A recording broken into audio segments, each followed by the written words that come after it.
Gagawa ako ng kakaibang lumpiang sariwa. Nilagyan ko ng English cucumber, lettuce, imitation crab,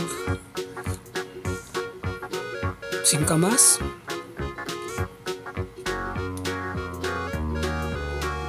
at carrots, baby carrots. Now, iro-roll ko. Mano-mano lang ang ginawa ko, kaya kailangan dito ang maingat na pag-roll para hindi mapunit yung ating seaweed. Sa wakas, na-roll ko ito ng maayos. Okay, nakaisa na ako. I-roll ko rin ito sa rice paper para i-hold niya yung ating lumpia. Binabad ko sandali itong rice paper sa tubig para maging pliable siya. Ayan o, kikita ninyo.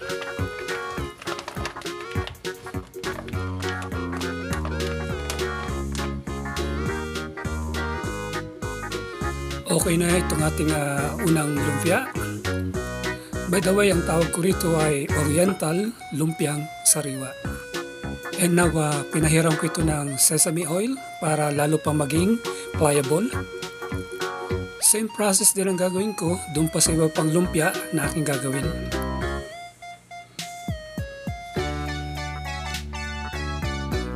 Pangalawang lumpia.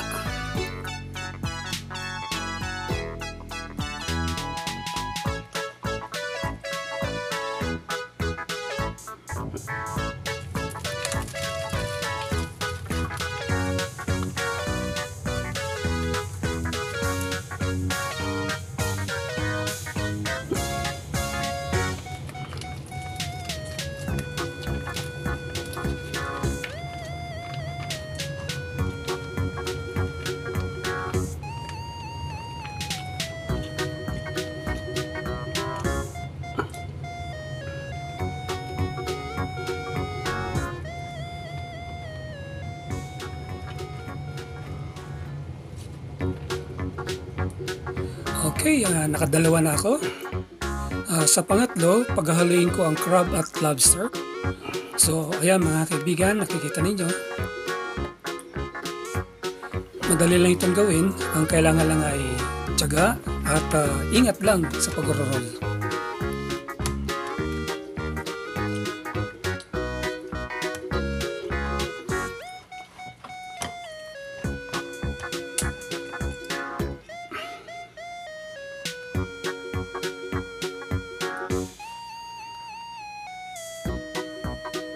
So ito na, nakagawa ako ng 4 na Oriental Lumpiang Sariwa.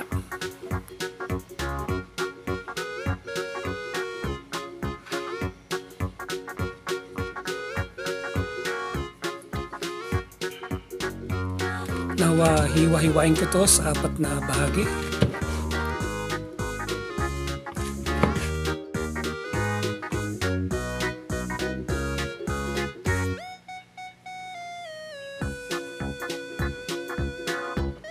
So, ito na. Nahiwa ko na lahat.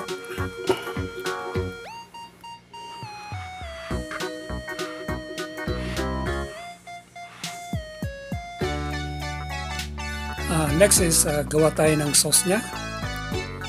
Soy sauce. Oyster sauce. Lalagyan ko rin na balsamic vinegar.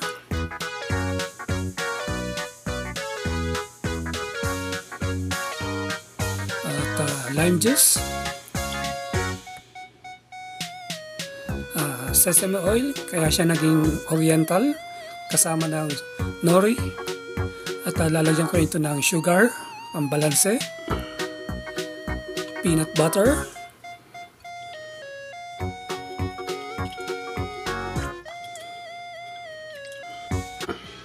lagyan ko rin ng cayenne powder, pampagana ito, at sesame seeds. Hahaluin ko na ito ng gusto para mag-combine lahat. Okay na itong sauce at titikman ko na. Ayos! Kakaibang sauce ito. Now, subukan natin. Sa lahat ng aking viewers at supporters, para sa inyo ang unang kagat na ito. Ayos! Yummy yummy mga kaibigan, ang sarap po. Try nyo rin po ito sa inyong mga tahanan para maiba naman. Maraming salamat po. Hanggang sa muli, ingat po kayo dyan.